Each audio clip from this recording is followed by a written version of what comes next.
Welcome back and thank you for staying with Morning Express. In case you're just joining us, I'm Jesse Rogers. Welcome to the broadcast.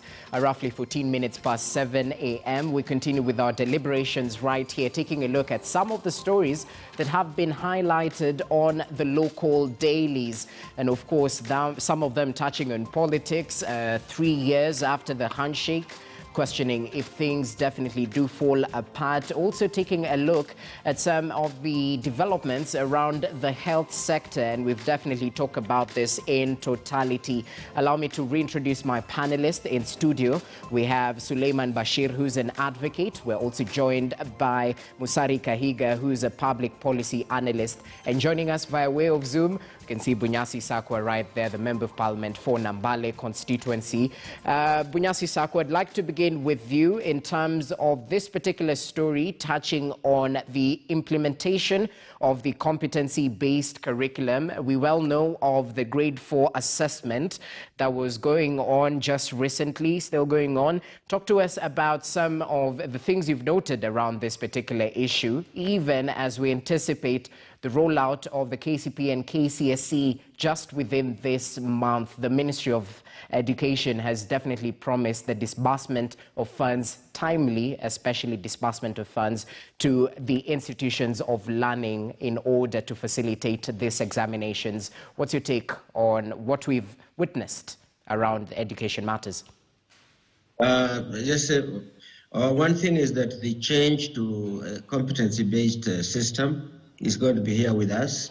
It sort of follows the model that has been used in many countries, particularly, as we say, the countries of the North, Europe and North America.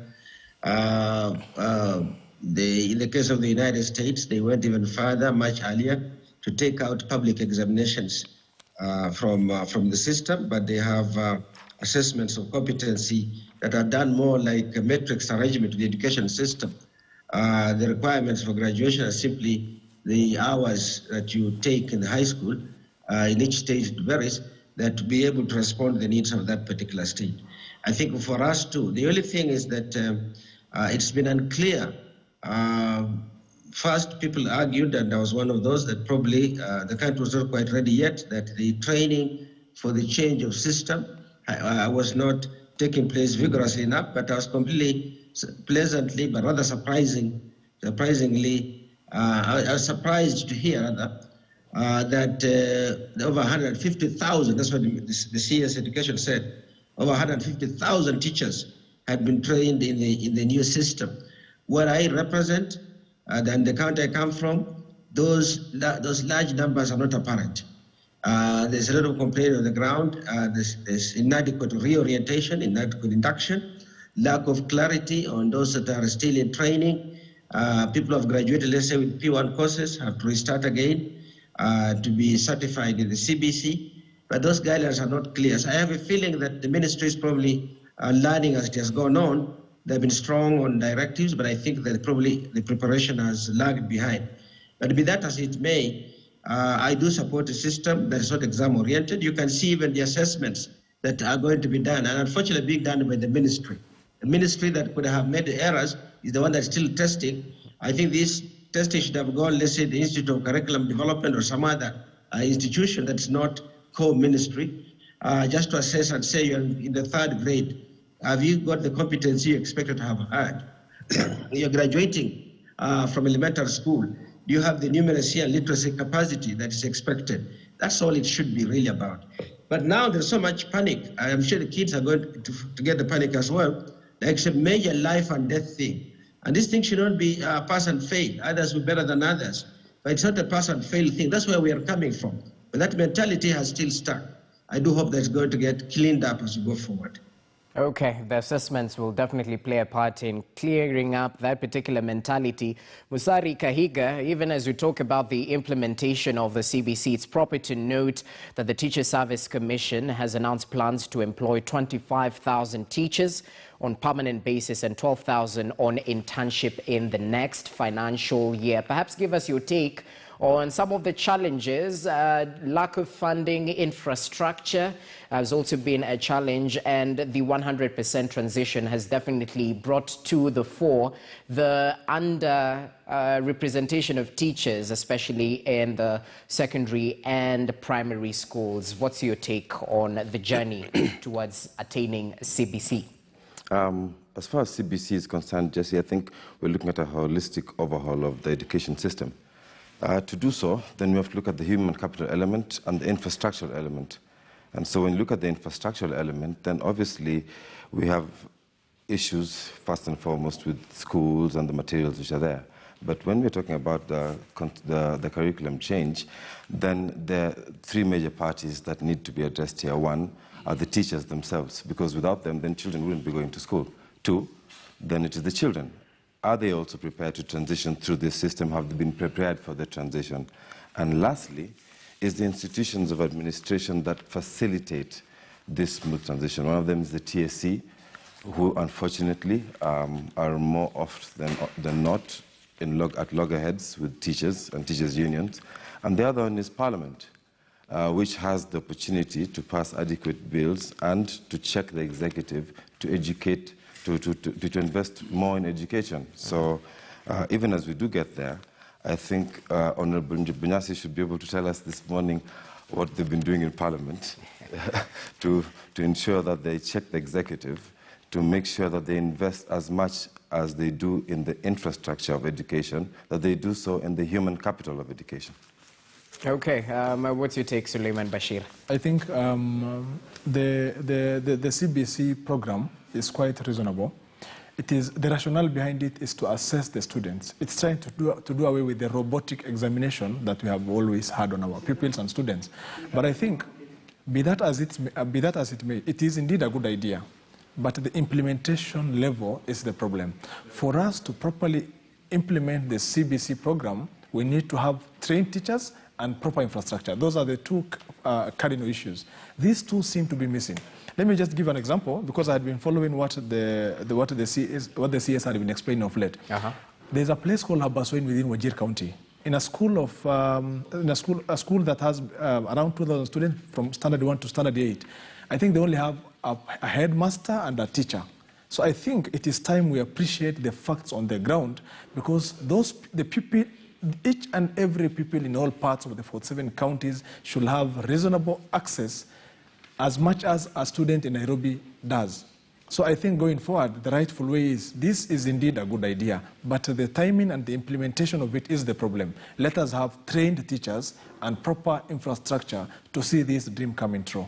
And I think on the other part, I had been following what the Mheshimiwa had said with respect to the CS misleading the country in a way, because he had actually made reference to his people, to where he comes from.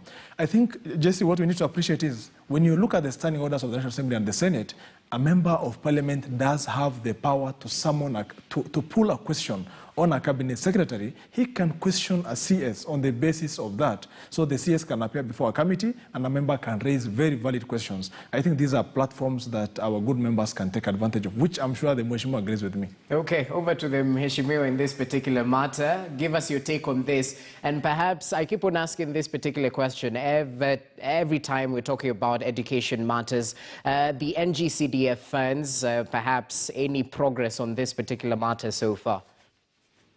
Okay, thank you very much indeed. First of all, there is a continuing dialogue with CSS, and the CS Magoha has been before the Education Committee and other committees quite often.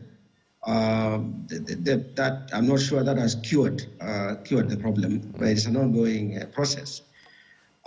Two, the quality of our infrastructure, education infrastructure, has been poor for a long time. It may vary across the country. But generally speaking, particularly in rural areas, it's still fairly low. Poor quality infrastructure, inadequate infrastructure, the posting of teachers. Even if I look at my own constituency, the more kind of urbanized locally, and we don't have big urban centers, the more kind of urbanized areas have more teachers, partly because, and I want to say this only from a statistical perspective, the gender balance among teachers is now overwhelmingly, at least in my part of the country, in favor of women. We have more women teachers than we have men. And the women teachers have responsibilities, family responsibilities. They are not normally sent to far-off places away from their families. So some places end up having more teachers than others. I think the paucity of teachers is a very serious matter. On the issue of infrastructure, almost all of 75% of the CDF funds go to education, either in maintaining, in building, renovating classrooms and school infrastructure of various kinds, or in giving bursaries, and in giving bursaries to improve access to education, particularly bursaries are for high school and above. But infrastructure, both primary and secondary school, is done by the CDF. It's not adequate. We still have a long way to go. And I don't think the ministry is approaching it from a point of saying, what do we need to do? And knowing what we need to do, what must we budget to be able to get there? What's the time frame for us to get there? We are doing it from an incremental point of view, meaning do what you can today, do a bit more. But it's not the what if question. What would it take us to get this infrastructure of the quality we need in place? How many years? Is that going to be a 10-year period, a 20-year period? What must be the annual investments to get there? That's not how we're approaching it. We're simply saying, here are some funds, and we have invested in it. Lastly, the CDF funds haven't really come through. A part of it has come through. I think it's probably running to about, for the institution, the constituencies that have got most of the money, be about 40%. They aren't all equal yet. Hopefully that will come. But we're still expecting that all the money should come, even though we are nearing the end of the fiscal year. Yeah. The contracts for doing classrooms, the bursaries that the schools and colleges are waiting for don't care about the financial years. Whenever the money comes, that's one type of expenditure that can easily be spent legitimately, even if it's a short time frame. Okay, we definitely anticipate the entire disbursement of those funds. Gentlemen, I'd like to pick your final take, even as we've definitely taken a look at some of the stories highlighted in the dailies, not in totality, and that's why we appreciate and encourage our viewers to grab a copy of the dailies just to get adequately informed. But be that as it may, Suleiman Bashir, your final take as we conclude, briefly. I think I agree with Mheshimiwa with respect to the function and the role the CDF has played in our country. We have so many infrastructure, schools, and what have you that had been set up by the facility. But on the other part, we need to have now. It is about a concerted effort between the ministry, the counties, and the teachers. In as much as education has not been devolved as much, because we note that only the ECD stage is what has been devolved. I think what we need is. It's for the ministry not to just employ teachers and just recruit teachers, but we need to have those teachers trained to prepare them proper enough for rolling out this program. And I think that is how we shall make an impact on our learners. You see, it is not about just creating an impression that something is being done, but we indeed need to have something really being done by having proper teachers on the ground, putting in place proper infrastructure, and setting in place proper avenues to see that our learners are well trained. Jesse, I'm telling you, one of the things that the universities end up suffering from is the pupils that transition to secondary school equally face very bad infrastructure. Then they ultimately again transition to universities. Again, at the university stage, the same challenges are still there. So as a country, again, we end up asking ourselves, where is the problem? We start blaming the learners that our learners are not cut enough or well cut out for the skilled market. I think from the bedrock, that is from the primary to the secondary schools, is where we need to get our facts right. Let us have proper infrastructure to prepare our country and our learners and future employers and employees better. Okay, well, it seems the government is definitely trying to do that, spending 10.75 billion on permanent teachers and 2.4 billion on recruitment of interns. That's on the education angle. Let me get your final take, Musari Kahiga, as we conclude. I want to start, Jesse, by perhaps excusing Honorable Bunyasi for slighting women on this show. I don't think that there's a problem with the gender balance of teachers in terms of women teachers. I am actually the son of a woman, and she happens to be a teacher and was one of the best teachers I know. And so I think that there's no problem with the gender balance. Women are particularly able to multitask. They should be doing fine. And I'm sure Honorable Bunyasi is a mheshimiwa today because some women must have taught him. Thank you. Well, this is in Bunyasi Sakwa. Your final take? Yes. Jesse, I in no way slighted women. I think that maybe this audio system is not reaching across to Mr. Kahiga, I think he is. Perhaps. All I said is that where you post women teachers different from what you do with men teachers. Take the city of Nairobi. It has a huge preponderance of women because of all the bosses. Like my colleague there who is teaching here, maybe his wife is also teaching in this city. They don't get posted to hardship areas the way men are. So many schools suffer out. I can't level out the teacher density in my own constituency just because of that. So there are limitations where you might move teachers. It's not their capacity, it's not their ability to teach. No, I have no question on that at all. All right. Yeah, but now I just want just very important on a lesson for all of us. Briefly. There is a little headline on the Nation that says South Africa lead at Nairobi Hospital, at Nairobi Hospital. I think this is a very important lesson for all of us, that COVID is real, it will hit anybody, and pretenses, Trump pretended enough and has been removed. Others around the world, including Africa, have been pretending it doesn't exist. I think this would have been a good one to highlight for people to realize it hits the mighty and hits the small as well.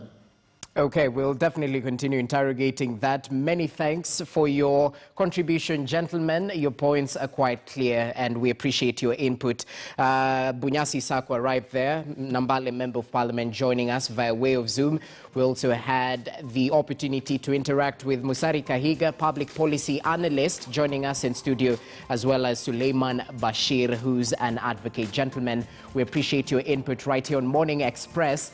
But we want to take a short break right now. Enough with the dailies. We definitely encourage you to grab yourself a copy to just take a look and peruse on the other stories that have been covered. But we shift focus right now to health matters. I mean, Kenya has joined the rest of African countries in one of the biggest vaccination campaigns on the continent. When we come back, we take a look at the logistical challenges ahead, the distribution and administering of these particular vaccines. Where have we come to so far? What's the progress so far in terms of phase 1? And when should you expect your vaccine if you don't fall under that category? We'll be answering these questions after this break.